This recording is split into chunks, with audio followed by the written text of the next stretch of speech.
Hello and welcome to Chess with Simon. I'm Simon. Some of you may have been wondering, after our last video on the Albin Counter-Gambit, what happens if... So this happens... We made a video recently on the Albin Counter-Gambit. This happens. E3 does not happen here. Not a good move. Knight F3, Knight C6. In the old days, we all used to play G3 here, but nowadays they're playing A3. And indeed... Well, the engines also like Knight BD2, don't they? But let's just have a look at A3 because it seems quite distinctive.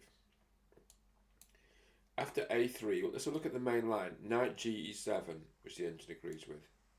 So I guess they're coming for the E-pawn. B4, that was the whole point of A3. Expand on the queen's side. Knight G6, consistent with the plan. Bishop B2. Wow, just expand on the queen side. A5, everyone wants to play A5, the engine wants to play A5, try and break up those pawns. B5, pushing the knight to take. So I guess the answer is, this is a white line. We found a decent white line last time. This is a bit of fun to play for black, it's certainly playable, but the issue is we found a decent white line. Oh, so the engine wants to take on D4, but the humans, or the database, more accurately, has been E3, which then defends the C pawn. Should we do what the engines want to do? Engines want to take on D4 with the bishop. Knight takes here. Then you play E3. Bishop E6. Queen attacks the knight as well. The knight runs. Okay, at some point we're going to evaluate this. Our development's a bit quicker. A shade quicker. Well, we've got an extra central pawn. Okay, so the engine wants Queen G5. We should really look at that if that's what the engine wants. Queen G5. What have we got here from Stockfish? Knight F3. I like Knight F3. Who wouldn't like that? Queen G6. Rook C1. Rook C8.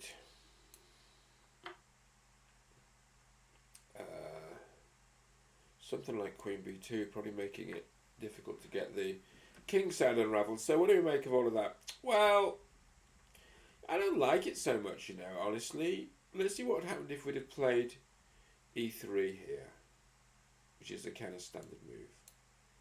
We're better after E3. They really want to play Bishop E6, piling up on that pawn. Oh, and look, it's transposing then. Wow. Strangely disappointing. Okay.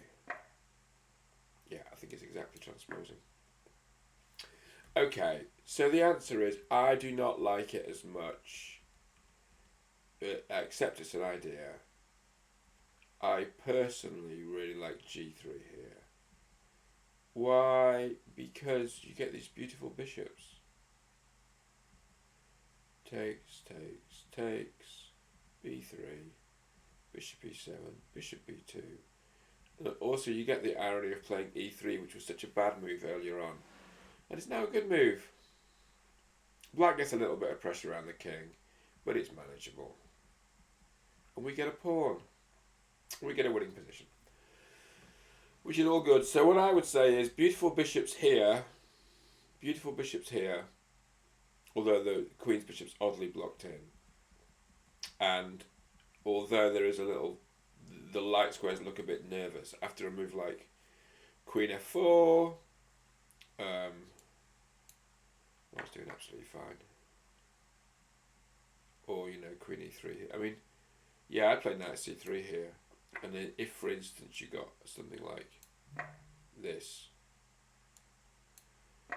Queen F4 makes it okay. So we're not going to get mated. We're not going to lose the rook or anything like that. So, if you play it against me, which you never know, you might do, because some people I know are on this channel, then I'll be playing the G3 line, really. There is also this line, isn't there, with F4, which was recommended in one of the chessable courses. Should we just have a quick look at that, since I'm on? So what you do here is you go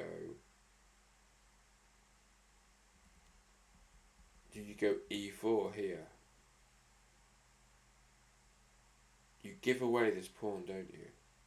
I should know this.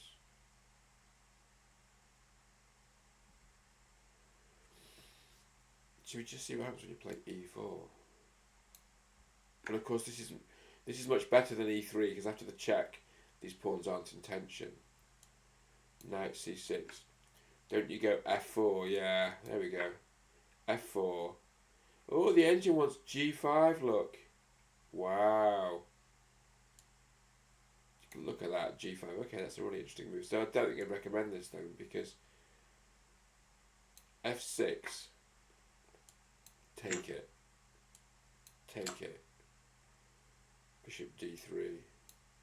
Let's just see where it leads. Bishop b4 check. Knight d2, you want knight d2. Knight g4. Is knight g4 a problem? Or we'll look at it because it looks critical. There is also castles.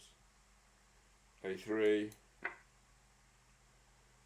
Knight e3. Whoops. Wow. Queen h5 check. g6. Queen e2. I mean, this would, I think, you describe as a right mess. So this queen's doing a good job of defending things like the g-pawn. So this might attract people who like an interesting position. This bishop is still attacked. This knight looks like a bit of a problem, doesn't it?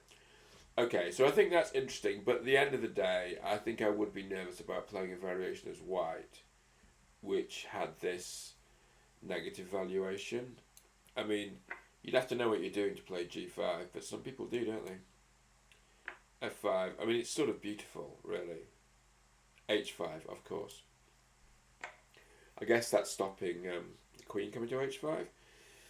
h4, I mean, this just reminds you of the infinite wonder of chess, but g4, look, it keeps on going. Bishop f4, bishop g5, bishop, yeah, it doesn't surprise me they're playing bishop g5 here. Queen d7. Okay, so the thing is, it's certainly fascinating and original, but personally, and it's just a personal thing, I suppose I prefer the order and structure offered by the g3 line. Hope you're well, see you all soon.